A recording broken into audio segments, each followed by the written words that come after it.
The Friday Sports Riot on SportstownChicago.com.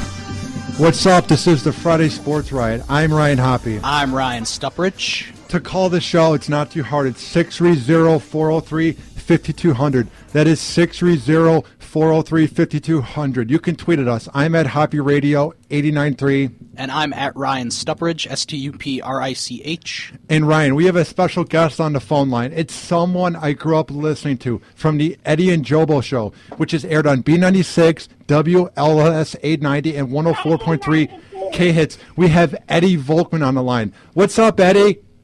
How you guys doing? We're doing good. Now, to begin, you're a notable Cubs fan, so what is your take on the upcoming season for the Cubs? Yeah. Yeah. Well, you know, I'm one of those guys that is a little tired of the waiting game, and I don't see what the problem might be with bringing up all these young guys. But I know they say you can ruin them if you try them too early because the pressure is too great, and they learn bad habits. Like the Starlin Castro distraction head.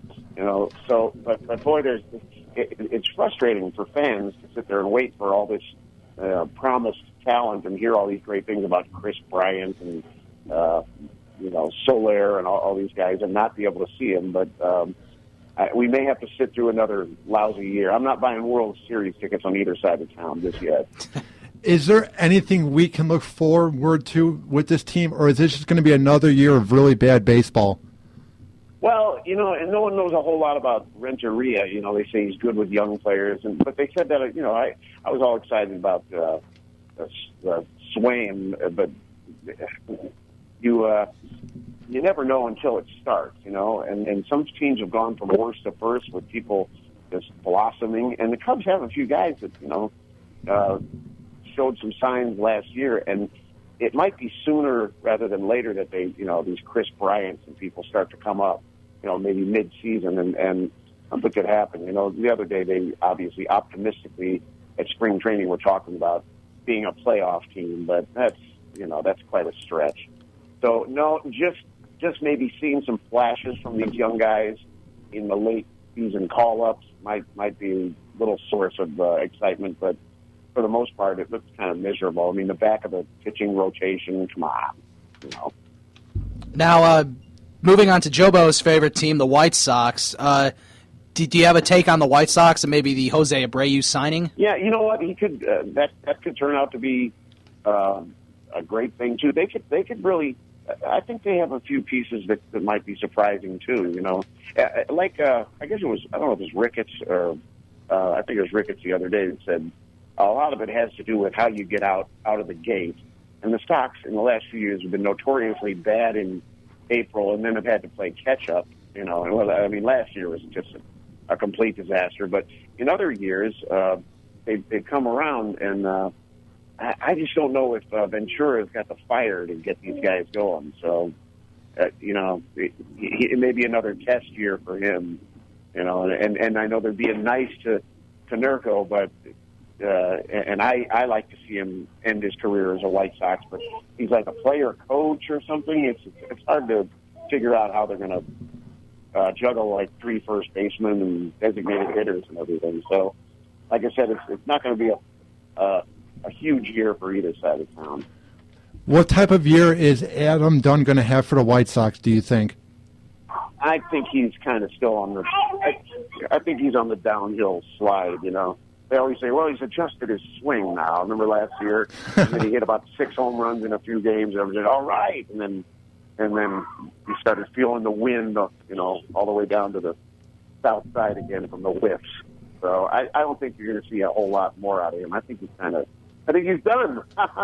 Rim shot. Now, let's move on to the Bears. And after the disappointing game to the Packers, do you think that they can improve a lot this offseason, especially improving the defense? Well, yeah, here Emery today was saying, we might go with our first pick or take an offensive player. I'm like, really? But I think he was just goofing around. But I don't know. When you saw that Seattle defense and you see how far the Bears need to come to get to that point, that everything seems to move much faster when you watch teams like that. rather than the Bears. Just the tackling just sloppy, and I wasn't thrilled that they kept the same defensive coordinator.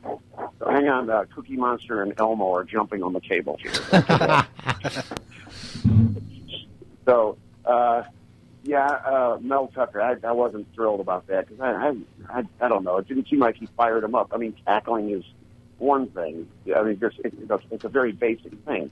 Even the cruddiest guys should be able to have good form in tackling. So, I don't know. Is Henry Melton going to come back? And if he is he's going to be the same force he was? And the whole thing with Peppers, and now they want to move Shea McClellan to linebacker. Who says that's going to make him any better? You know, he seems a little lost out there. What is your take on Mark Trestman as a coach? Well, I like the fact that he's offensive-minded. We haven't had that in so long that I like the fact that we have better plays instead of just the same old 3 runs and then a desperation 3rd and 9 like we had since I was 4 back in the 1800s. You know, so I liked the way it looked, and you know, it was hard to gauge. But you know, looking at you know, when we were without Cutler, we still seem to do pretty well offensively. So I like the system, and so I just think he needs to have somebody he can trust running the defense because he doesn't seem to think much about it. That's the opposite of the way Lovey was. Could you ever see Jay winning us the Super Bowl? Could he ever be that quarterback that could get it done?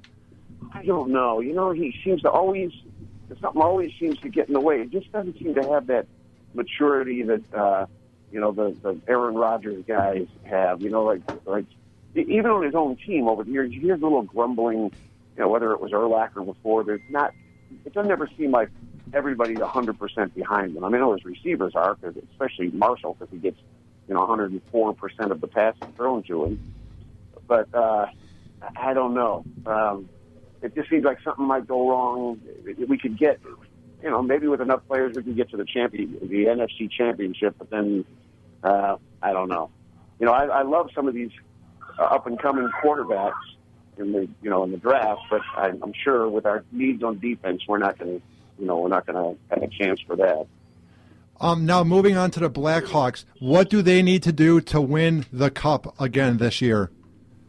I think stay the course. I think Coach Q and the mindset that those guys have, I think they're solid.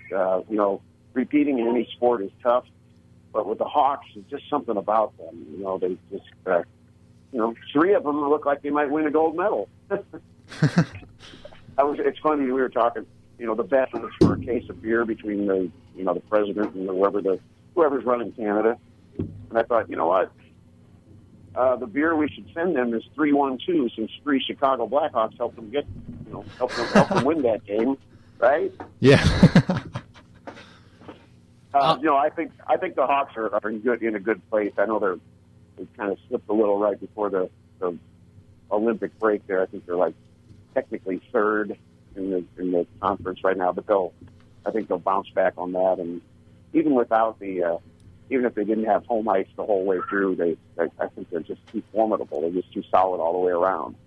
And real quick before we let you go, is Tom Thibodeau the right guy for the Bulls to lead them to at least a deep playoff run and maybe a ring? Yeah, I'm afraid of losing him. Because of him being frustrated over his buddy Newell and some of the other the moves they're making in this. Even though they don't admit it's a rebuild, it kind of looks like a little bit of that.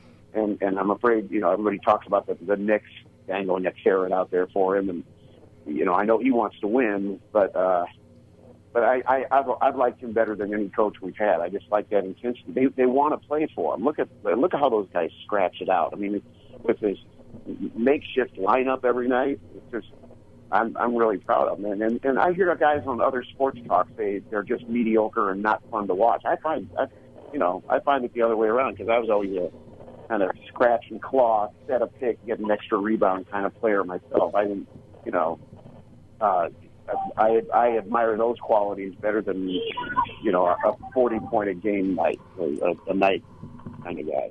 And now, Eddie, do you think Derrick Rose could ever come back and be the same player that he was? You know, yes, but the way he moves, you know, that stop and go motion. But he's young enough. You know, I'm still playing ball, and I'm 78 years old. Okay, I'm exaggerating, but you can adjust your game, and I think he could definitely, as young as he is, you know. I mean, you're made of cartilage till you're 20 years old. You know, yeah. He should grow back fine. I think with the right training, the right rehab and everything, I think he could surprise a lot of people. You know. Where can people find your stuff online or on Facebook or on your Twitter and stuff? Under Facebook, Eddie Volkman, and same thing with Twitter. Just like it sounds, you know, Volkman, like the weatherman used to be spelled. Well, Eddie, thank you for coming on to Friday Sports Riot on SportsTownChicago.com. We would love to have you on again. Yeah, I would love to be there. I mean, we're not going to talk Chicago Sky, Elena Del Don. I forgot about that one. Thank you, Eddie. We had a lot of fun. All right. Thanks, guys. And that was Eddie Volkman of the Eddie and Jobo Show, Ryan, a show I grew up listening to in 4th grade when I wasn't sure who I was as a person. I would listen to the Eddie and Jobo Show every morning after I saw their billboard on I-55. And I swear to God, ever since then, I've wanted to go into radio. There's a lot of shows that have influenced me, but they're the biggest influential show for me because they had that great sense of humor and their bits were funny. Yeah. And if you want to call the show and recap that bit, it's 630-403-5200. We just had Eddie Volkman of the Eddie and Jobo Show on the Illinois Center for Broadcasting hotline. Tweeted us at Hoppy Radio 893 on Twitter. And what's your Twitter, at Ryan? Ryan Stuprich, Stuprich. All right, we are going to come back and break down everything Eddie said right after this on the Friday Sports Riot. Do not, and I say, do not touch that dial.